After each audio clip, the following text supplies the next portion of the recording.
Hi guys, welcome back to my channel. In this video, I'll be talking about Sula by Toni Morrison. So this novel is the story of Sula and her friend Nell, two Black women, and their lives from childhood in the 1920s all the way to the 1960s. So we see these characters growing up in this poor town in the Midwest, and this unique connection that they have as they're seeking life and identity. There's a lot of richness and complexity in this story, and very much so in the titular character Sula piece.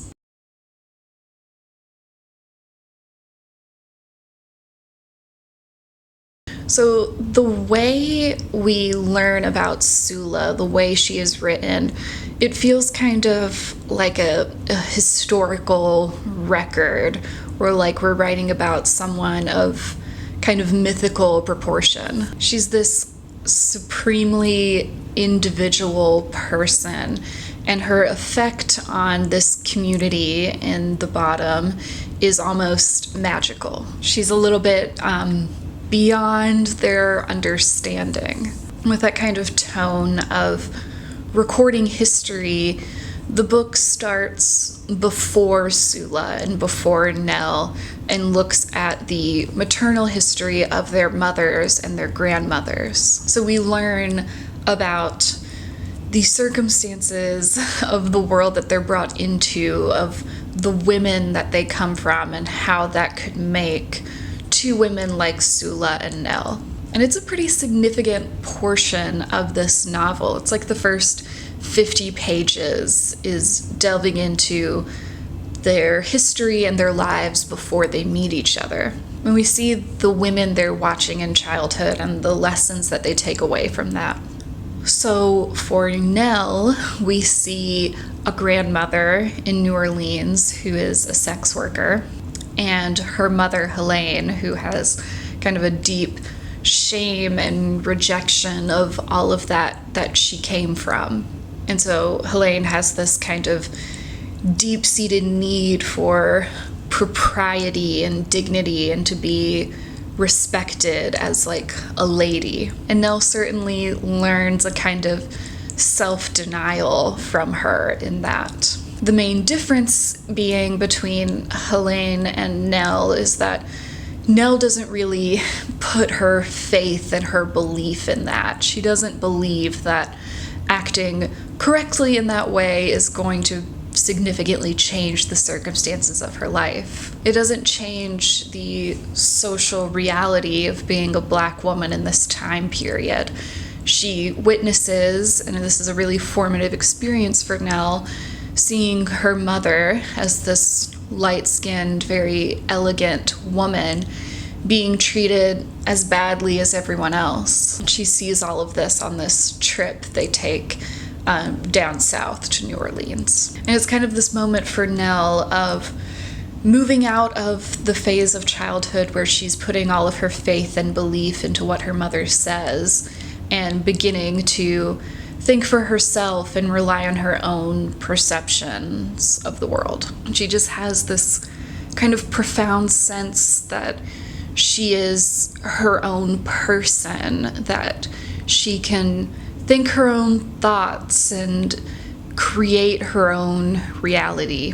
And it's kind of like the birth of this ambition for who that person is going to be, completely independent of her mother or her grandmother or this complicated history that they have, which is a little sad looking back on it because Nell doesn't have as many adventures as she imagines herself having when she was a little girl. Oh, Sula's history is kind of the opposite. She doesn't have this intensely orderly and upright kind of home. She grows up in this environment that's kind of chaotic and ever-changing, and certainly outside of the bounds of kind of the nuclear family version of respectability. And she lives in this house with her mom and her grandmother.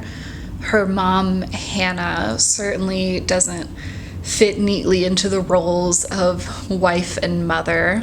You know, Sula sees her mother all throughout her childhood kind of having sex and these little liaisons with all of these different men in town. But emotionally, Hannah is not reacting to it in the way that we might expect. She has no kind of feelings of ownership or jealousy over these men. You know, she's not playing the role of a mistress either. They also live with Sula's grandmother, Ava, who's a very fascinating and tragic character in this book, who's got a kind of mystery about her. She's this really powerful force who has survived a lot and embraced a lot of darkness and gone to extremes in order to achieve that survival. Like, she's done terrible things in the name of that survival. But this is not a household with very clear delineations of right and wrong, black and white. And then Sula herself is kind of flighty and ever-changing as she's trying to discover an identity. She doesn't have a strong sense of her internal self to latch onto. So we get all of this history, all of this context about these two households within this community in the bottom. And it's all before the friendship between Sula and Nell even begins.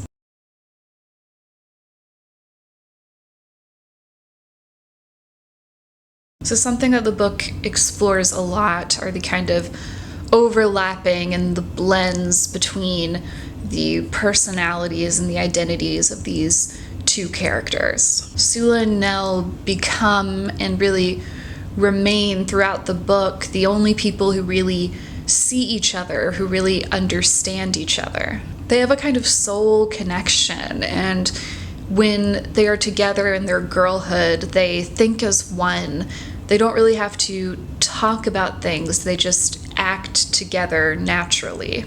They accept each other fully, even in the ways that make them kind of strange and different from the rest of the town. They're so together in these formative years that they kind of start to blend, and the lines between what is Sula and what is Nell become a little blurred. So how are they the same? How are they different? Is the selfhood of each really their own? What personality traits or ways of thinking did they borrow from the other, or what traits do they ascribe to the other and deny in themselves? The community really sees Sula as being kind of evil, like there's something kind of dark and wrong about her. And Sula does feel that she's missing something. There's this idea that comes in about Sula missing her center, and that she finds some comfort in kind of latching on to Nell and letting Nell's behavior and decisions guide her, because Nell can be her center. So they have this kind of narrative, whether it's real or not, that Nell is the good one and the guiding one that Sula can follow. Because that kind of inconsistency in Sula, she doesn't really even trust herself. But Nell has her own darkness too, and maybe that's kind of the seed of what draws her to Sula to begin with. To have this person where there's no shame in the darkness and the curiosity, in that complete open frankness. For Nell, it's a much lonelier life without Sula in it.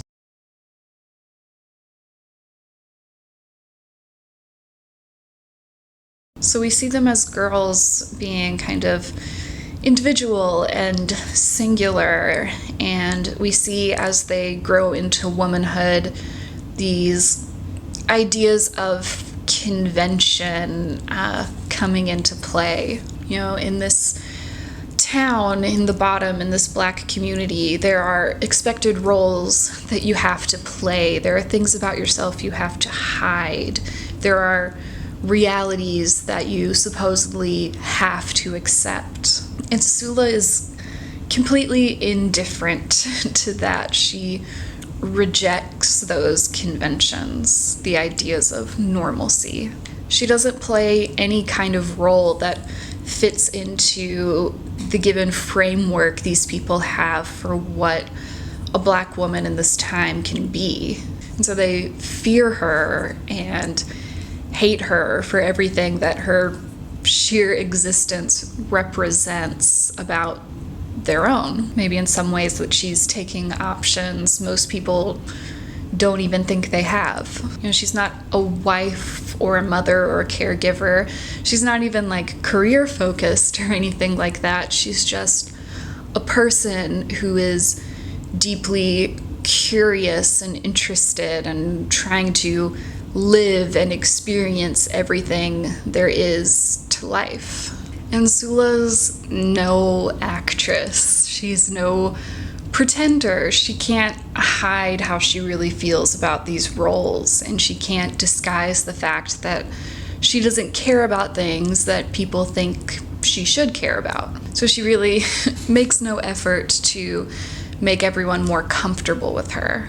Sula doesn't feel any obligation to herself. She certainly doesn't feel any obligation to other people. So she's not always behaving in a way that morally aligns with everyone else. And I think that's really a key difference between her and Nell, is that Nell can play the role. She can sort of give that performance of being accountable to other people. There's this detail about Nell after she has that kind of moment of self-realization and of starting to rely on her own way of thinking instead of her mother's. All through her childhood, her mother is telling her to pull her nose and making her wear a clothespin on her nose when she sleeps to make it more refined, which has pretty obvious racial implications and is really connected to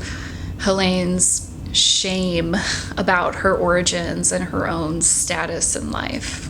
And after Nell has her kind of awakening, she still does what her mom tells her to do as far as her nose, but she no longer has any belief or hope that she can change the way she looks. She lets go of that anxiety of her mother's and is a lot freer for it, though externally she's still kind of being this obedient daughter. And on paper, Nell does all the things that the community expects of her. She gets a husband, she has kids, she has sort of the dignity and respect of the town. But what does she relinquish in having those conventions? Like, Sula sort of sees it as the town owns Nell. She belongs to the town now. Because if she thinks and acts like they do, then she's kind of lost to Sula. Sula's free from kind of the trappings of convention, but that also makes her kind of cold and unfeeling about those aspects of life in others. She never thinks about the pride and the emotional reality that goes into those lives that people have built for themselves. And that kind of disconnect between them in adulthood leads to a separating rift.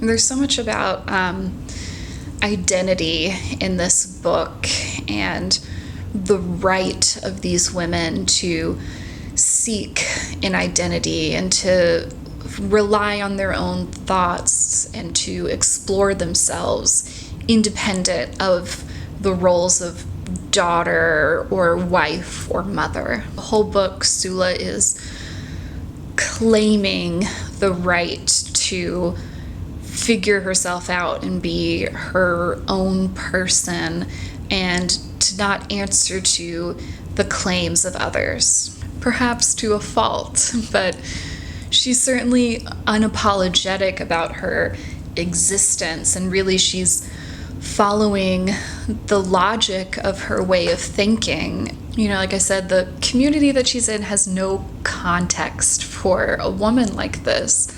They think of her as a witch. You wonder how Sula would have grown without the influence of Nell, because in their childhood and in their connection, they give each other permission to think like this, to follow the threads of their own independent minds, and to not put their belief in some external thing that's going to save them, but to put their belief in themselves. So there's this part where Sula's returned to Bottom after being away for some years, and she's talking to Ava, who's telling her she needs to get married, have babies, settle down. And Sula says, "I don't want to make somebody else.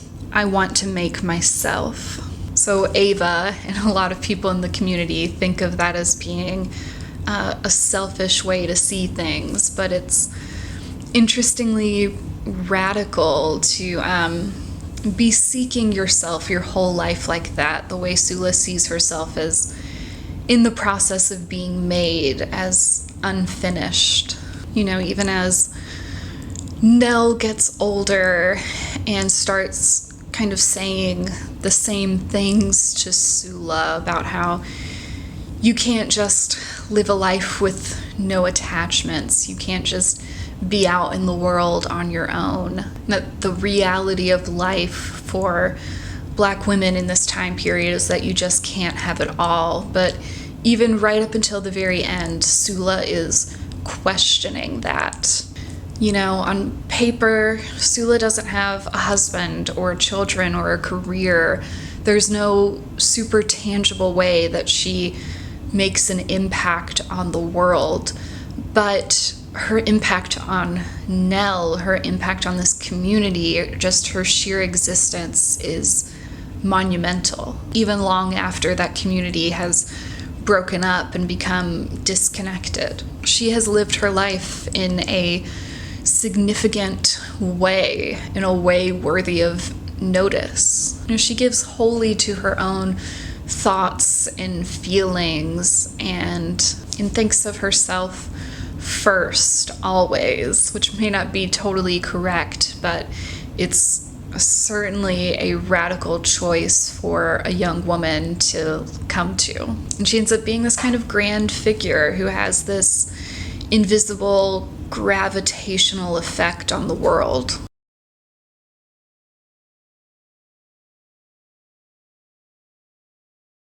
You know, Sula, she's kind of this mystery to everyone, and the way people perceive her is key insight into their own worldviews. And this is kind of illustrated in this recurring idea of the shape that people see in Sula's birthmark. She has a very distinctive birthmark over her eye, and the general people of the Bottom see it as a snake, that she is someone distrustful, someone to be feared, someone who's maybe a kind of temptation. You know, when Sula comes back to town, their idea of her is that she's coming to cause trouble, to steal husbands, to set a curse upon them.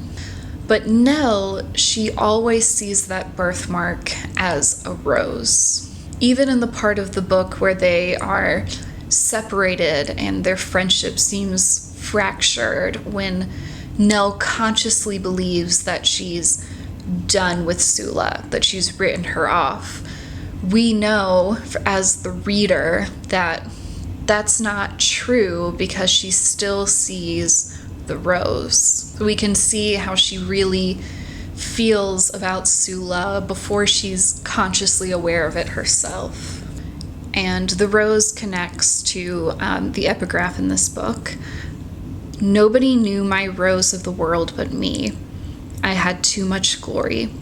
They don't want glory like that in nobody's heart." So no one sees sees that specialness in Sula the way that Nell sees it. No one kind of appreciates it the way Nell appreciates it. She's kind of this woman who's out of her time, who's kind of operating on a different level, and Nell sees the glory in her.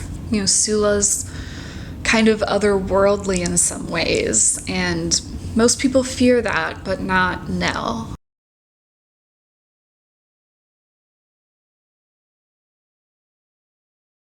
So some of my favorite passages in this book describe how this community views evil and darkness and death, and how they kind of incorporate it into their view of the world at large. Something about it felt familiar to me as an echo from like my own Appalachian experience. And I think Morrison writes about this feature so expertly and really characterizes the community that these two girls are living in a really interesting way. So I'm going to read a little passage here.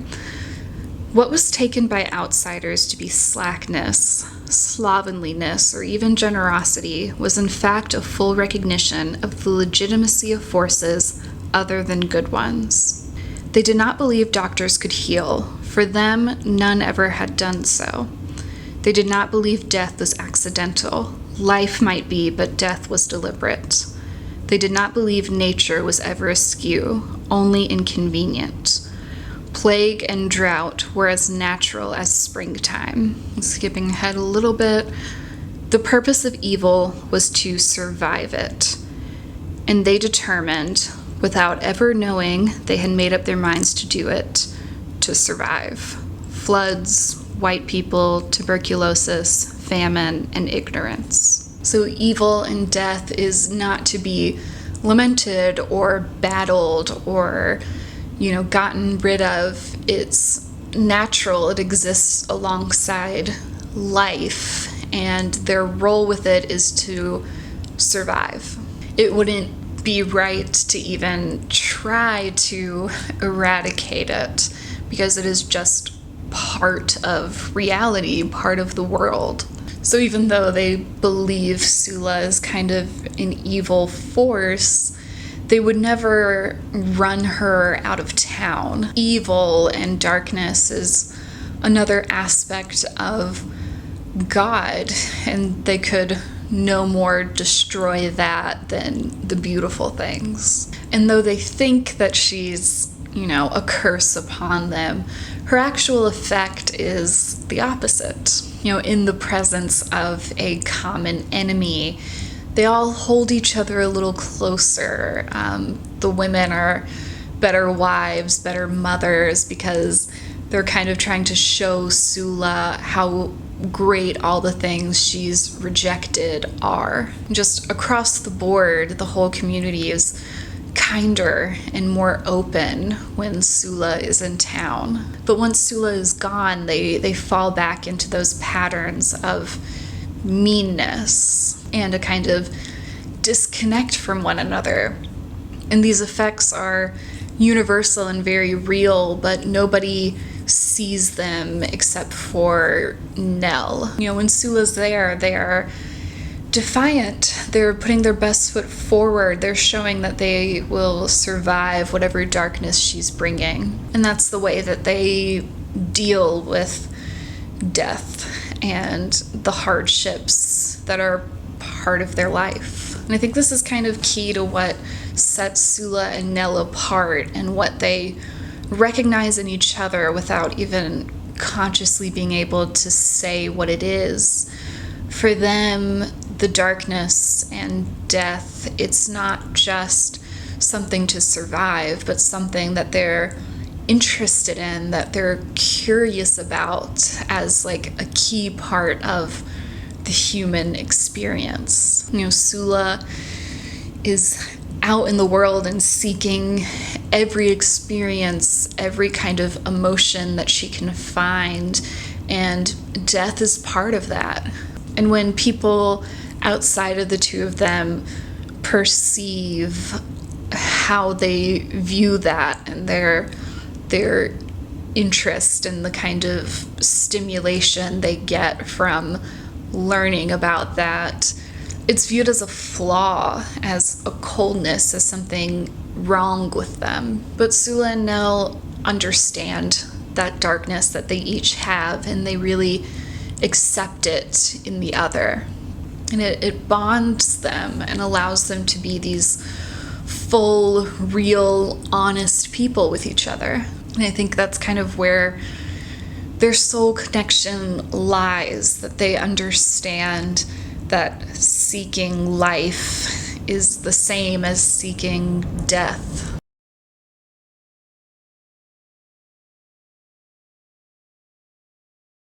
Okay, coming to the end of this video, I do want to talk a little bit about the language in this novel, of course. Morrison is so singular in this way. I mean, you get the feeling all the time when you're reading her that she is expressing an idea in a way that it's never been expressed before, or using a word in a context that it's never been used before. So on that language level, you get all of these really stunning moments of truly experiencing something for the first time through the writing. So one passage that stuck out to me a lot is when the town is attending a funeral for a child and the reverend is giving his sermon.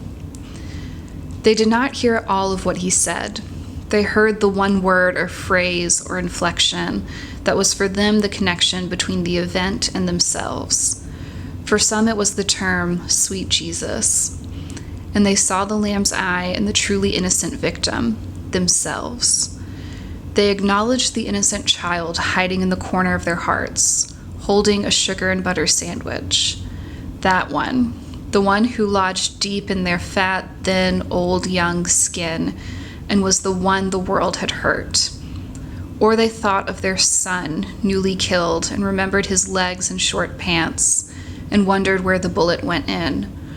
Or they remembered how dirty the room looked when their father left home, and wondered if that is the way the slim young Jew felt, he who for them was both son and lover, in whose downy face they could see the sugar and butter sandwiches, and feel the oldest and most devastating pain there is.